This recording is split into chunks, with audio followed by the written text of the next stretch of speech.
Aminin natin ang problema talaga dahil sa tingin ng China, talagang kumampi na tayo sa kalaban nila.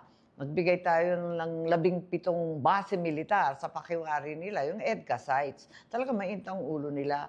Natatakot talaga ako habang umiinit diyan sa West Philippine Sea, may nakita ako na plano ng China na gagamitin yung hypersonic missile. Hindi naman nila iniisip na lulusob dito sa Pilipinas yung katakot-takot na army nila, mga navy nila. Hindi ganoon.